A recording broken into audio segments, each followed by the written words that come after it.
right now. It is time to go to the Sunshine State and bring in Miss Sunshine herself, Dr. Judy Wurtman. Judy, of course, is the co-author of, I was going to say Sunshine, is the co-author of the Serotonin Power Diet, serotoninpowerdiet.com. Also author of Simon Loses His Tummy, right? Yeah, what happened to your... I have no idea. Good morning, Dr. Wurtman. Good morning. I'm glad we finally managed to deal with all the technology.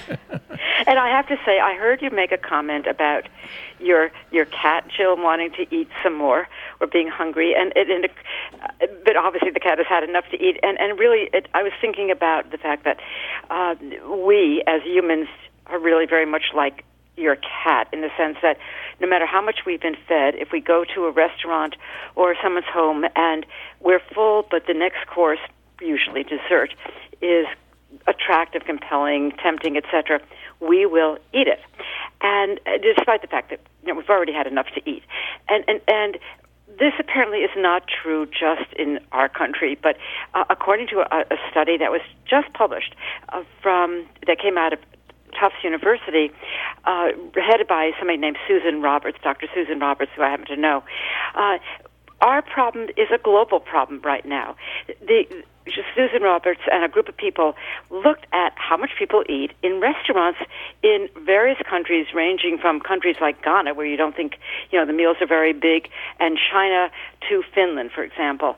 And what they found was that, like the United States, when people go out to a restaurant for a meal, and this does not include, by the way, appetizers, beverages, bread on the table, and dessert, just the entree alone, they're eating about 1,200 to 1,300 calories.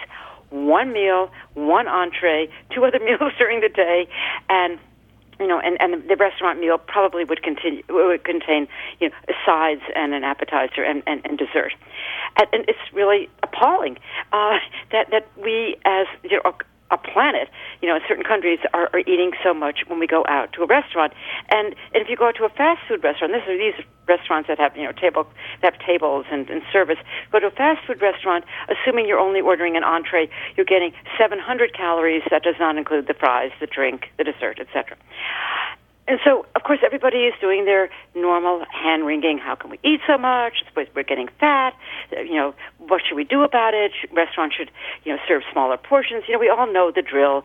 Eat an appetizer, share a portion with a friend, don't have dessert.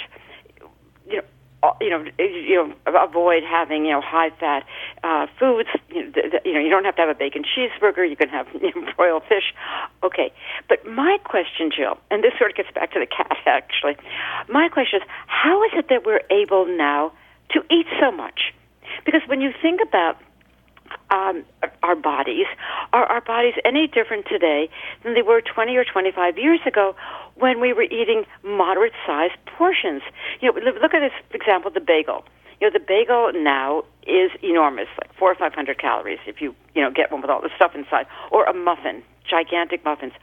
If you look at what the bagels were like 20, 25 years ago, they look to our eyes like teething rings for a toddler, for a baby, because they were so small. But in those days, we thought that was an acceptable size. We didn't know any different for a bagel. The same thing with muffins. The same thing with portions at restaurants. And I think to myself, when babies are born today, are their stomachs any larger than they were 25 years ago?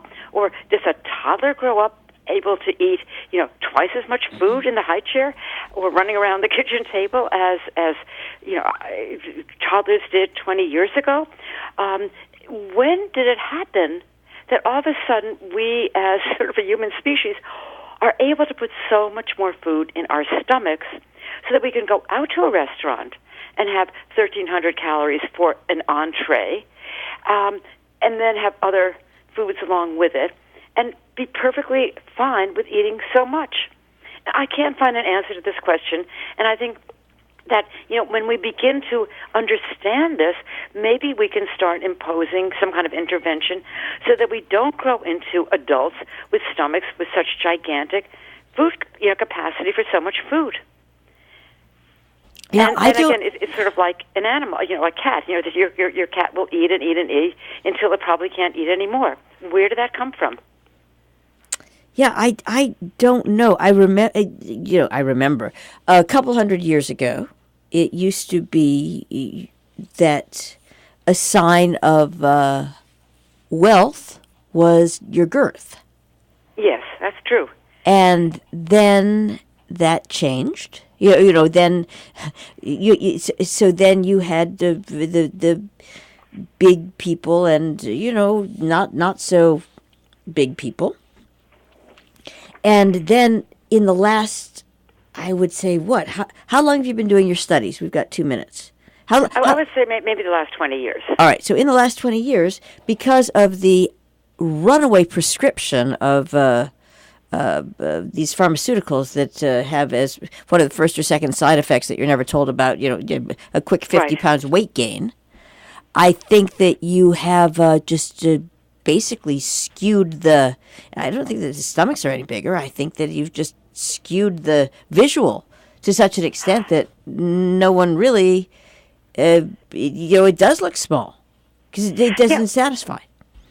But it's so odd because I was thinking about this really, because again, any place you look, you're going to see something about, we're eating so much, the restaurants are serving so much food, because nobody is putting a gun to your head and saying you have to eat everything on your plate. There's no mother standing behind you when you go to a restaurant and you order a 16-ounce steak saying you better eat everything because people are starving and name the country. Right. Okay? We sort of grew up with that. But of course, when I was growing up, we did not have large portions. Who could afford it anyway? But people just didn't do that, and so we would be full with a portion of food that today would be considered an appetizer. And when is it? When teenagers go out for a pizza and eat the whole pizza, or they go out to a fast food restaurant and they eat a double bacon cheeseburger with fries and 20 ounces of a soft drink, and they manage to do that and then go home and eat dinner? Is it that we, at some point in our development, begin to think it's okay to eat gigantic quantities and our stomachs don't rebel? They sort of stretch to accept it. And I think if we could figure out when that happens, maybe we could figure out how to stop people from accepting the fact that they can eat large quantities of food. Look, again, one has a pet. I have a dog. I feed the dog breakfast for him, and he looks at me like, "Is that all?" And I say, "Yeah, that's all." But otherwise, he would eat twice as much food. And I'm sure that's true, roughly of your cat as well. But we don't do that with our kids. Most people can't do it with themselves. So forget the kids. That's exactly right. Well, to end this up, my grandmother used to say, "You have to eat that." What about the starving kids? She used to say right. in China, and you know what I said to her, and I got smacked many times for it. Well, in the future, when you're preparing the meal, just pack my portion up and send it to China. And boom. Yeah, because how is it you ended up that size then? Because she ate pierogies. I'm talking about vegetables. The vegetables. I see. Okay, selective. Okay. All right. I mean, she didn't say that when you wouldn't eat your dessert. No, or her pierogies. Dessert or pierogies or no, never. Yeah, but I get so. But again, if you go to a restaurant, and I thought that's why I thought this study was interesting. But it doesn't. We're not robots. We don't go to a restaurant and eat everything automatically that's on our plate. And there's no reason if a restaurant serves too large a portion that you have to order it. I remember going once to a steakhouse. I don't eat steak, but we were taken there, and I said to the waiter, "You must be joking. There says something on here that you can order like a 24-ounce steak." I said, "That's enough for a family for 4 for a month." And he looked at me, "Oh, people really ordered that." I said, "You've got to be kidding." So, but the point is, people do, and you look at them and you say, "How can you eat that much food?" And I guess they do. They do. Right. And and then their stomach stretches. It's like those people who eat 24 hot dogs at a hot dog eating contest. And I guess maybe that's what happens. So maybe the thing that we have to do is make sure that people's stomachs are not stretched as children. Maybe they shouldn't have grandmothers like yours, Marshall. That's right. Absolutely. Hungarian grandmothers are absolutely right. All right, let's abolish that. I'm sure we can get ourselves into a heap of trouble. All right, thank you very much, Dr. Judy Wurtman. Food for Mood. And, of course, you can hear Judy live, I tell you, on Thursdays, and rebroadcast as well on demand at RobinHoodRadio.com.